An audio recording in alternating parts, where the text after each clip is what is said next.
Bienvenue. Aujourd'hui, on va creuser un peu au sens propre comme au figuré pour découvrir une science qui est littéralement sous nos pieds mais qui rend possible tout notre monde moderne. Je parle bien sûr de la géologie appliquée.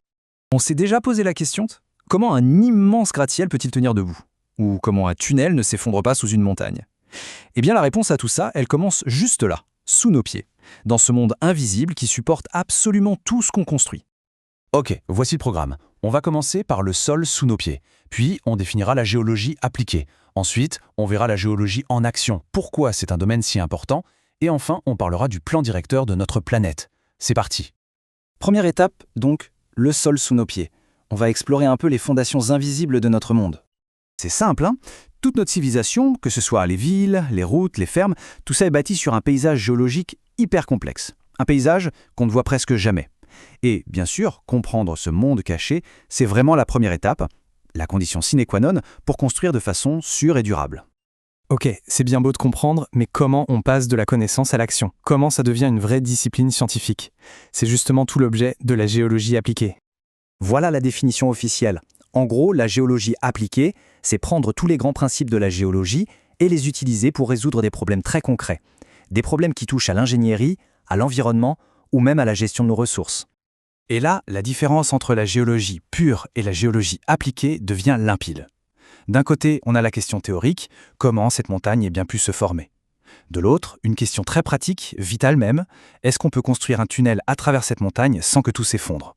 C'est vraiment la différence fondamentale entre la connaissance pour la connaissance et la connaissance pour l'action. Bon, maintenant qu'on a la théorie, passons à la pratique. Concrètement, sur le terrain, ça ressemble à quoi le travail d'un géologue appliqué? En fait, ce domaine est assez vaste et il se divise en plusieurs grandes spécialités. Par exemple, il y a la géologie de l'ingénieur, qui va s'assurer que le sol est assez stable pour un projet de construction. L'hydrogéologie, elle, s'occupe de trouver et de gérer l'eau souterraine. La géologie de l'environnement cherche à limiter la pollution et les risques naturels. Et enfin, la géologie économique, qui est là pour trouver les minéraux et les sources d'énergie dont on a besoin. Prenons un exemple très concret, un cas d'école. Imaginez qu'on veut y construire un nouvel immeuble. La toute première chose à faire, avant même le premier coup de pelleteuse, c'est de s'assurer que les fondations seront solides. Et pour ça, le processus est super méthodique. D'abord, l'investigation, on va forer, prélever des échantillons, ce qu'on appelle des carottes, pour voir de quoi le sous-sol est fait. Ensuite, phase d'analyse, ces échantillons partent en labo pour tester leur résistance, leur composition. Et enfin, l'étape cruciale, la recommandation. Le géologue rédige un rapport détaillé pour les ingénieurs en expliquant la stabilité du terrain et les risques éventuels. C'est vraiment là que la science se transforme en sécurité concrète. Ok, maintenant qu'on a vu un exemple précis, prenons un peu de recul. Quel est l'impact de tout ce travail à l'échelle de la société tout entière? Prenons un chiffre, un seul, pour illustrer ça. 99%. C'est le pourcentage de toute l'eau douce disponible et non gelée sur Terre qui se trouve sous terre. C'est absolument colossal. Et devinez qui est en charge de trouver, gérer et protéger cette ressource plus que vitale? Les hydrogéologues, justement.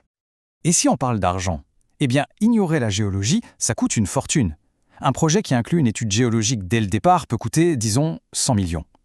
Le même projet, sans cette étude, eh bien, après un pépin, les réparations peuvent faire grimper la facture à 450 millions. L'investissement de départ n'est donc pas une dépense, c'est une économie. C'est un impératif financier, pas juste une précaution. D'ailleurs, il y a cette citation attribuée à un ingénieur civil qui résume tout parfaitement. Il disait « Les ingénieurs conçoivent la structure, mais les géologues nous disent si la Terre lui permettra de tenir. » C'est ça, ils sont notre première ligne de défense contre la gravité et les forces de la nature. Et ça va bien au-delà de la construction.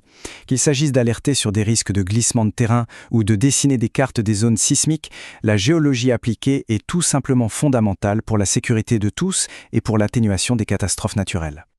Alors, avec tout ça en tête, comment est-ce que la géologie façonne notre avenir?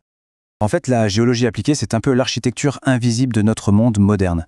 C'est elle qui assure notre sécurité, qui sécurise nos ressources et qui protège notre environnement. C'est véritablement le plan directeur qui nous montre comment on peut espérer construire un avenir durable sur une planète qui, elle, est en perpétuel mouvement. Bon, pour résumer, s'il y a quelques points essentiels à retenir de tout ça, ce sont les suivants. C'est une science qui résout des problèmes très humains. Elle est absolument essentielle pour avoir des infrastructures sûres. Elle nous aide à gérer des ressources vitales comme l'eau. Et enfin, elle est fondamentale pour bâtir un avenir plus résilient. Et on va se quitter sur une question, une réflexion pour la suite. L'humanité continue de construire, de s'étendre, toujours plus loin, toujours plus haut. Mais est-ce qu'on prend vraiment le temps d'écouter l'histoire que le sol, sous nos pieds, essaie de nous raconter ?